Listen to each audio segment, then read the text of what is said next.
About 2 years ago, I guess it was 2018, my wife, who's the director of marketing here at the museum, said, hey, we're going to open up a Star Wars exhibit featuring Native American art. And can we get an R2D2?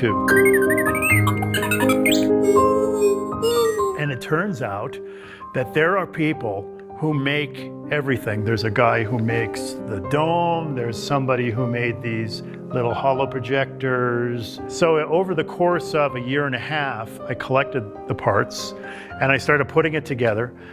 I thought to myself, this is an exhibition of the indigenous art of the Colorado Plateau. So I called Duane and I said, hey, Duane, if I build an R2D2, you want to paint it?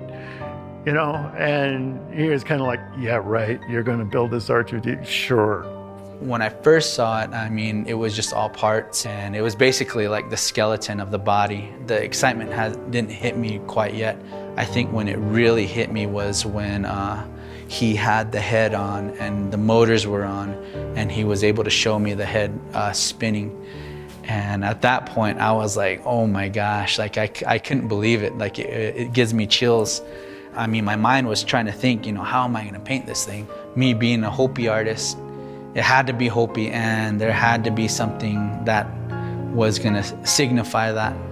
I would say a month or so later, something like that, Joe invites me over to his house and he's like, check this out. I brought out the dome when his head was, I had gotten it from the guy who fabricates heads. And I said, look at this thing. Joe brings out the dome, carrying it like a bowl. And when I kind of, you know, put that together, I thought of, you know, a pottery, him carrying a pottery bowl. Next thing you know, I figured, you know, let's just make this droid try to look like a piece of clay, a big chunk of clay, and make him look like pottery.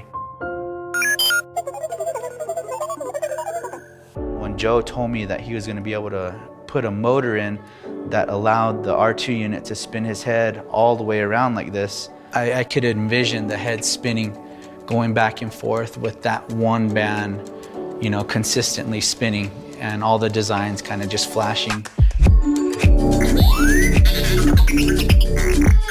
So once we did that, that was kind of like the spark. And then from that point on, it was like, okay, everything kind of just started happening.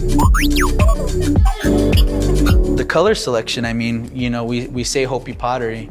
So if you were to look up Hopi pottery and what it looks like, the clay is tan. And after the firing process, it kind of has these pinkish tones, which I just recently discovered that they call blush sometimes. It's the burn marks that come from the firing process. I've always seen that for myself, so I wanted to capture that.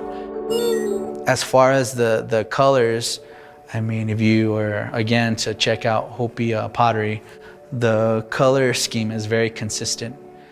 Different tribes have different pottery schemes and colors. Hopi pottery is very distinctive with the blacks and the reds, the whites, and mainly just on those colors only.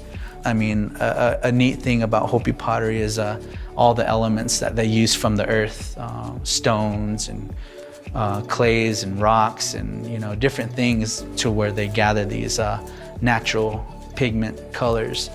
That's kind of the idea that I wanted to really put on the droid. I think some of the cool parts that I like to point out is, I mean, with the arm, looking at how it was shaped and how I can find these flat surfaces to paint on were a given. But kind of discovering some of these ridges right here, immediately my mind went to, like, you know, somehow capturing rain, which is the black and the white, and then of course the oma, the rain clouds on there. These two marks, which are told to me as called oma, they are strength marks. I figured it'd be pretty neat to put that where we actually power him on and off, basically giving him the strength or to power and move around and save the world, or save the universe is what I should say. It was kind of like, in a sense, a puzzle, like where is it gonna fit in this square? where is it gonna fit on this area on the arm? Like, how am I gonna fit design in there? One thing that Joe kind of discovered for himself was on the shoulder here where the tawa is, which is the sun. It's round, of course, and I mean, immediately when I see things that are round, I kind of think of that, like, how can I put that in? But he had already discovered that. So then he had put grained in there. He already knew, and I thought that was a pretty cool connection there. You know, Duane explained the symbology to me. You know, I know, for instance, that the checkerboard pattern means grain, and I know that his vents here are rain, and the rain clouds, and he's got Father Son in his arms, and there's a symbology that I would never know. You know, so it's been a real gift to learn a little bit of the Hopi culture that is so far away from my life.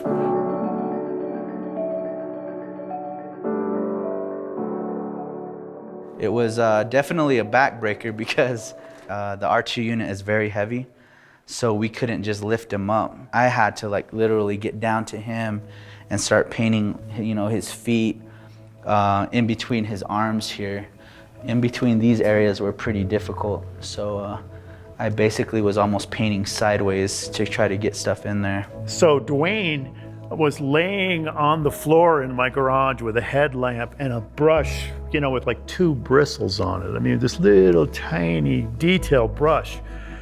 And this is not for 1 hour, these are days. So it's the collaboration, you know, the sweat that we both put into it.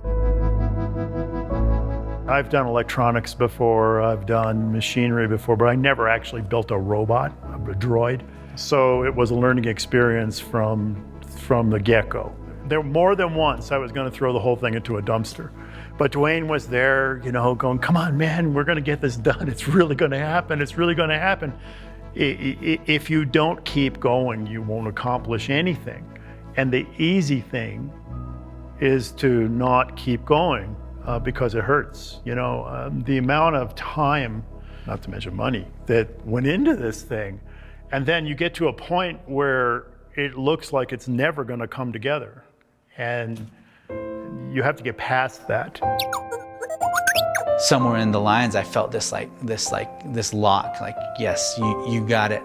Just keep going with it. And for him to move around the way Joe built him and to operate and to function and to now throw Hopi, you know, design on him. Nobody has ever done that. So once we got that connected, I mean, it was like, I mean, I was like, okay, I'm in this and I'm gonna finish this.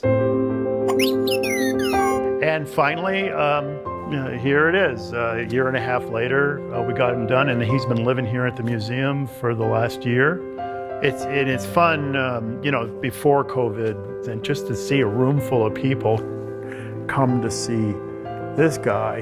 I know he's just aluminum, metal, and wires, and I mean, realistically, but I mean, HOPI R2 has definitely gotten that spot in my heart.